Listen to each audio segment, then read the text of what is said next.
Hello, everyone, and welcome to Snap Take. This is Glazer of Snap Judgments, and you are watching on Comic Book Click. If you love comic books, love Marvel, and if you play Marvel Snap, you probably do, make sure you stay subbed here and check out their great comic book content.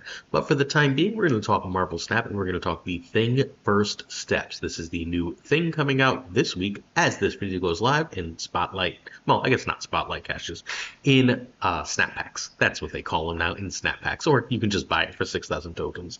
Let's discuss whether he's worth it, and of course, what decks he goes in. Thing First Steps is a 5/6.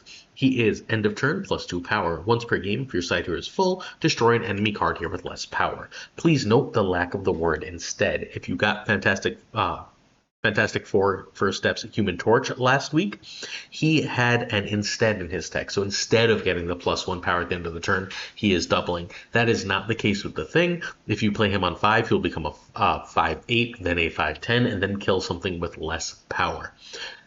That fundamentally means he's probably going to play for something like a 5/13, 5/15. He could even play for up to a 5/19. Which is obviously great power, right? If he plays as a 5/19, you're in heaven. However, most of the time, he's not going to do that. What he seems like to me, honestly, is kind of worse Cannonball. Cannonball, you can sort of predict what you're going to hit. You can make sure you're hitting the top power thing, even if that thing is more than 10 power. Thing doesn't give you that option, so I'm not sure he's going to be very good. I still think he has some decent homes, and I think he might end up good at the end of the month. Next week, not that far away, once Invisible Woman First Steps comes out. But for the time being, I'm just not quite sold on him. Let's look at some decks and see if that maybe changes some people's minds. Cool? It's worth noting, though, that he is going to be Shang-proof. So, like, he is going to be, unless you play him on turn 4, he's 5/10 is going to be at the end of the turn, which means he is going to be Shang-proof. He's a decent stat stick. Let's look at where we go. Once we tell you, you can win a free Mr. Fantastic First Steps over on my channel at Snap Judgments Pod on YouTube. If you're interested in checking it out, please do so. All right. I am Snap Judgments Pod. I release a YouTube video every single day about Marvel Snap, covering at least 3 brand new decks every single day. If you are seeing this video on the Comic Book Click website, I had a video with 3 great decks, including one absolutely sick Victoria Hand one this morning at Snap Judgments Pod. I also stream about 4 days a week at twitch.tv/PulseGlazer if you're interested. If you love Marvel Snap, make sure you check it out. I'm one of the most trusted voices in the community. All right. First thing in the Evolutionary. This is probably going to be the best home for the card, so we're going to look at it right away. I know this is running Fantastic Art. Sorry. Turns out that High Evolutionary is the home of end of turn abilities right now, because High Evolutionary himself makes Misty Knight, Hulk, and Cyclops have end of turn abilities. So that's 3 more end of turn abilities for Fantastic Art, which means if you just play those 3 cards and then you trigger Fantastic Art, you are getting what amounts to an extra 6 power. That's a 4/13 out of Fantastic Art. The extra power on the Thing First Steps means he can kill up to 11 power. That is, if you don't have Prio on the last turn, that will keep him free of Shang range. However, if you do have Prio, you trigger Fantastic Art, now all of a sudden Thing First Steps can get Shang-Chi'd, so do keep that in mind. Your opponent's going to sort of know that because both are face up on the board, and there is a little bit of weirdness with the timing of this, in that, like, you have to go Fantastic Art on 4, Thing on 5, but that means you're not passing any energy for your Hulk, for your Cyclops, for your Misty Knight. So it's possible that sometimes you're going to go Fantastic Art on 5 and Thing on 6. That should be totally fine in certain situations. However, this deck is, like, even more than a Thing First Steps deck, a Fantastic Art deck. It's worth knowing that. I do not urge people to buy that card. I don't love that they're giving us the Premium Season Pass card in this way. The Fantastic Art is basically Silver Surfer for end of turn decks, and that's a lot of power. All right, you can find this deck. This is an alteration of Den's deck, Den Hearthstone, the main writer at Marvel Snap Zone. He's one of the legends of the card gaming community. Check him out. Marvel Snap Zone is the home of the best written content in the game. This deck needs High Evolutionary, Fantastic Art, Human Torch. Hydra Bob can be Nebula, Bruce can be Shocker, Thing can be She-Hulk or Red Hulk. Remember, though, the fewer end-of-turn cards you have, the less good this deck is going to be, and what we're saying fundamentally is Hydra Bob and Bruce Banner are end-of-turn cards. Like, if you cut the end-of-turn cards, there's not much point to this deck anymore. So Sunspot is here largely just, it's not going to get huge. It's going to get to like a 3 or 5, but that's still pretty good for a 1. And Sunspot's ability is end of turn, so it's triggered by Fantastic Art. Same concept for Misty. Misty is a little better though, because Misty can hit Human Torch, and hitting Human Torch means that when he potentially doubles, you're getting even more value. There's a weirdness about the double of the Human Torch we'll get to as we go forward. Hydra is a 1/4. Again, Fantastic Car makes it a 1/6. Pretty good. You'll note that thing for steps is just sort of extra here, right? Like, it's here because it's an end of turn, not because it's anything special. Bruce gives you access to a 2, 3, 4, because you're skipping energy for him. 12, but still pretty good, obviously, when it works, and it will carry the buffs that it gets from things like Misty, so that's nice. Fantastic makes things cheaper and helps you get that extra energy. He is really, really, really important to the deck for that, and the +2 is very good for, once more, Human Torch. Bakari is free power. It becomes a 3/5, just like it would in Surfer with Fantastic Car. That's why it's here. Cyclops tends to play for a 3/6 to 3/8, 3/10 if you have Fantastic Car once more. That's obviously a lot of power. Be wary of Luke Cage, but still good power. Fantastic Car is obviously the key card to this deck. Sorry, once more, I do hate that they did this, but I can lie to you about the game, or I can tell you the truth, and Fantastic Car is pivotal if you want to play this type of deck. Evolutionary is the cost of doing business to get the end-turn abilities, and Hulk is just another big card, which leaves us the Thing. The question we have to answer here as we go through is the Thing going to be better? Is it better to run Thing for steps than it is going to be to run something like Red Hulk? I don't think there's a way to know that. My gut says Thing is probably better. If I can play Thing on turn 6, I have that extra energy to trigger all my extra stuff, right? Which Red Hulk doesn't give me. And if I hit it with Fantastic Car, I've still got the 10 power from Thing for steps, even playing it on turn 6, which means I can still kill the 9 or less power card and still be Shang-proof and everything else. So I do think that's going to be worth it. The other thing that playing Thing on turn 6 does is it stops the real awkwardness of Human Torch first steps, right? Because Human Torch first steps wants to fill a lane on the last turn to get max power before you double it. Now, with Hulk, I don't really have the opportunity to do that. I don't almost ever want to play Hulk in my Human Torch first steps lane. That is way overcommitting in a lane. But I can play Thing in one lane, and then I can play one of my extra 1-drops in another, losing that extra energy trigger, but instead getting that double from Human Torch, and that seems like it probably has more value overall to me. So, Torch is a great card. Thing is a card that I think might be really good in this deck, but again, I'm much, much more confident of that once we end up with Invisible Woman, and I can play Invisible Woman like turn 5, Thing on turn 6, which is going to obviously waste that, but give me an extra Mr. Fantastic trigger and do other powerful things. Turn 1, Misty over Sunspot over Hydra Bomb. Turn 2, Mr. Fantastic over 1-drop or Bruce. Turn 3, we're going Torch for steps, and if we've got Torch it can fill up, we should consider snapping over Bruce or Cyclops. Turn 4, Cyclops over Fantastic Car earlier plays. Turn 5 is Fantastic Car Thing, and turn 6 is Hulk or Thing, and if you need to fill location, Thing plus. It's a very simple and straightforward deck. It's about putting down power and buffing it. That power scales in various ways, whether it be Cyclops taking power off your opponents or Misty and Sunspot having power at your side of the board, and thus this deck puts up an unpredictable and obnoxious amount of power that certain decks just can't deal with. If you're in a fairly mid-range meta that's not full of Shadow King, this deck is very strong and very, very effective. Before we go forward, please hit your sub here, leave a like and comment, help us out, help us grow Comic Book Click. That we're doing a lot of work to try and grow this channel. Show some love and support. If you're willing to, it would mean an awful lot to us. Next up, we got Wiki Thing. I don't know if this is any good. So this is sort of based off Chamo's deck, although I think I credited Ika. Yeah, I credited Ika. This is sort of based off Chamo's deck. Basically, I think Wiccan might be decent for a Thing first step, so I can play the Thing and other stuff and fill locations. I need energy to fill locations, right? And one of the ways I can have that energy is to play Wiccan and Fastos, right? Like that can give me the energy that I want and the buffs that I want to really go over the top of people. So that is my working theory for this version. Again, we're doing some end of turn shenanigans. I think if you're running Mr. Fantastic, Human Torch, and the Thing, you're going to just want Fantastic Car in the deck. We are not doing much else though, so it is a much more replaceable card here.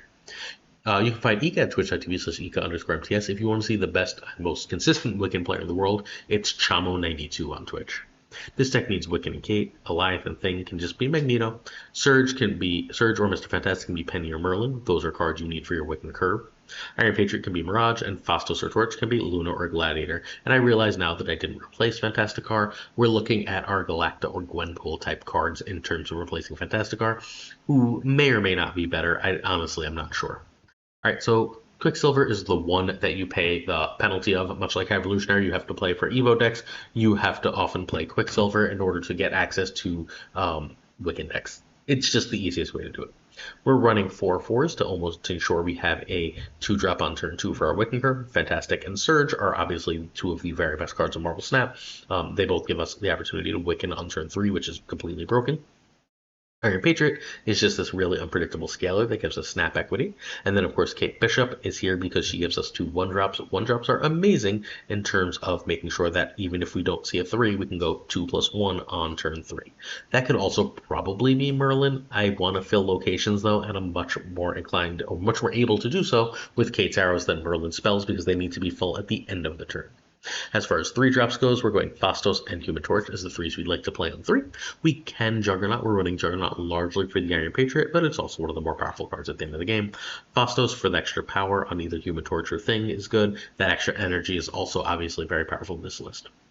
Wiccans are energy cheat. The whole deck is built for Wiccan. After Wiccan, we can play Thing or Fantasticar and sort of go off. Again, Fantasticar does not have a million targets here. I'm not sure it's right. This is me sort of spitballing and brainstorming how to do this.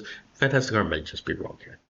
Thing for steps is just a nice simple play on 5. If we can play Thing and a 2-drop on turn 5, Thing and Kate on turn 5, we should be able to like fill locations reasonably well. Then we can do a Goliath and still fill stuff on turn 6. Seems like it's probably going to win some games to me.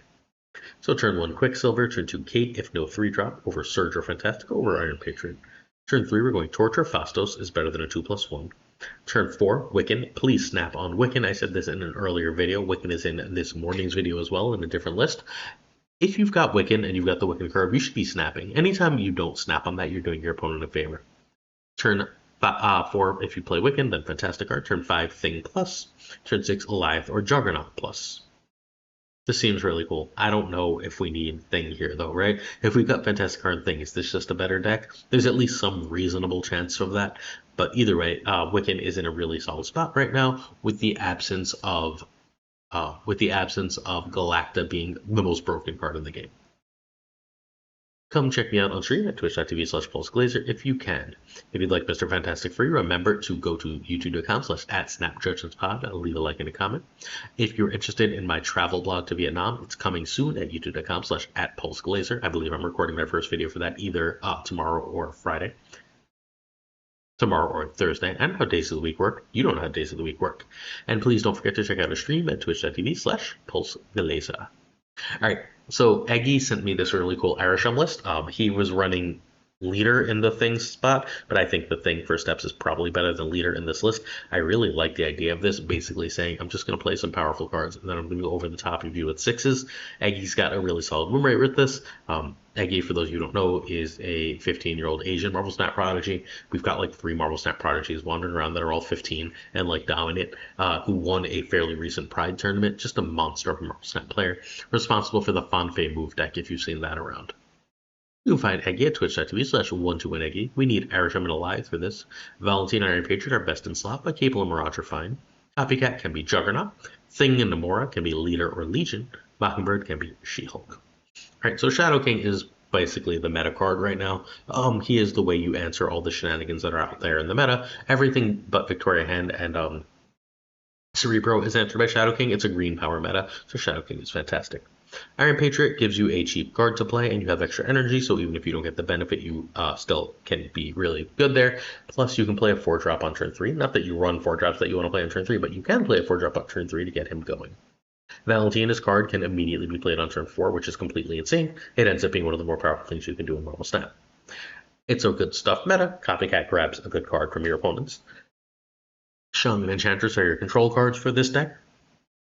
Thing you can play on turn 4, which is going to leave him open to Shang, but also gives him a better card to destroy. Namora gives you an incredible buff because you just play a card in 2 lanes. Namora on turn 4, you've played a 5/17, and then you can start dropping other cards, including the 6/15 Doom, the Goliath, which wrecks opponents, the often cheap Mockingbird. And then, of course, Arishem gives you energy to do all of the shenanigans you would like to. Turn order is kind of nonsense for Arishem, but let's take a look. Turn 1 Pass, turn 2 Valentina over Iron Patriot, turn 3 Generated Card or Copycat, turn 4 Namora over Thing, turn 5 a 6 or Thing, and then turn 6 a 6 or Shang, Enchantress or Shadow King. What made me realize I might want Thing here is that I've got Doctor Doom fundamentally, right? I want to get Thing out on 4 sometimes, and Doom gives me a good way to fill lanes without having to overcommit in that one lane. So I think this is a decent spot, which led me to the next deck we're going to talk about. But first, if my streaming schedule right now isn't working for you, please check out the Stream Team, where you can find a ton of great Marvel Snap streamers. Today being Tuesday means Prashant should be live at about should have been live at about 12 p.m. Eastern. And if you missed Prashant, check out Gaming Flash X between 9 and 10 p.m. tomorrow. All right, finally, Unfit Parrot has had a lot of success with a Doom 2099 list. That's right, Doom 2099 is semi-back. So we decided to try to put Thing in it, right? We had a Claw there. Claw is a good multi-lane winner. What if we had a way to really, really dominate one lane? That's what we're getting here from the Thing. I think the Thing is exclusively worse than Sandman most of the time. But in those games where your opponent's going to try and play one card at the end, then you can, or you don't draw Sandman, you can play Doom, then you can drop a Thing, and then if you play Doom 20, the other Doctor Doom, you should be reasonably good at filling the location, and now you've got like an easy location win, and then you just need, your Doom to have carried one other spot. The creator of this list, you can win at Twitch or YouTube at Unfit Parrot. Wonderful person, check him out. We need Mr. Fantastic, the Fantastic Card, Doom 2099, and Sam. I know, I'm sorry about the Fantastic Card, but Doom 2099 is another end of turn card. Makari's an end of turn card, right? Thing is an end of turn card. We probably want first steps here, but it's close. Human Torch first steps, that is. All right, Fantastic, Galactic can be Gwenpool here. Thing can be Claw. Fantastic can be Surge. Okay. Zabu gives us access to Fantastic Card turn earlier. Mr. Fantastic First Steps is just incredible. The best card of the game. It goes in everything. The buffs are obviously great, but getting a Doom or a Thing or whatever discounted is amazing. Sam Wilson lets you fill locations on demand, which is very important for the Thing, and really, really good at directing the Doom bots. It can also buff itself in Craven to really good ability. Rocket helps buff the Craven and direct the Doom bots, while also letting you fill a Thing location. Makari helps fill locations, end of turn ability. End of turn abilities are good for Fantastic Card. Doom is end of turn ability that puts out decent power. Not amazing anymore, but decent. Galacta is basically your backup power card, just a way to sort of go over the top. While Fantastic Card goes wide, Galacta helps one lane go a little taller. The Thing is just good power and should help you win a single lane. Sandman wrecks opponent's plans, and then Doom helps you go wide to win. Turn 1 Zabu. Turn 2 Sam over Fantastic over Craven. Turn 3 Doom over Rocket and Groot equals Craven if Sam. Turn 4 Doom over Fantastic Card. Turn 5 Sandman over Things. And then turn 6 Doom, actual Doom over Thing. So please note, you're snapping on Doom, assuming you can figure out what your opponent's doing. You should have a reasonable idea after a few games with the power output of this deck. Try playing it a little without snapping to get a good idea of the power output. At that point, you should know what power level you have. Start counting what you think you can get to, what your opponent looks like they can get to, and you should be able to relatively easily snap. If Sandman is going to auto-win you the game, you should also snap, and you'll almost certainly know that by turn 5. This list is severely underrated. It's not one of the best decks in the game, but it's also just a very good deck right now that no one's ever talked about and people say is dead. It's good. Give it a try. Question of the day. B-Rogue, also known as Alex G. He is one of the wonderful creators here at Comic Book Click. Asked my thoughts on the Thing. So I think Thing is the sleeper star of Marvel. I haven't seen First Steps yet, the movie, but Thing is the absolute sleeper star of Marvel. So what's so good about the Thing? What's so important about the Thing First Steps? Not about the Thing First Steps, about the Thing in general. So Marvel is built around the idea that heroes are regular people, that heroes suffer like regular people, and they often are tragic heroes. The Thing is the first of those. Before Spider-Man, before anyone. He is the core of the Marvel identity, and that, like Spider-Man eventually grows up, gets successful, so on, that the Thing constantly ends up struggling back and forth with his identity, that even as he grows up, he still has that like hurt inside from who he is, but he's still so strong. It's really a beautiful character. It is genuinely one of the best and most important characters in all of Marvel. If you've never read a Fantastic Four comment, if you read a bunch, you will absolutely fall in love with this character. Please remember to check out youtube.com/PulseGlazer for my travel vlog. And if you're considering getting Thing First Steps, I urge you very much to wait a couple days and check the YouTube video on my channel, where I give you a review from top players once we've actually seen the card in action. That's it for today. Thank you so much for watching Comic Book Click. Hopefully you keep it here and you enjoy the content. Peace.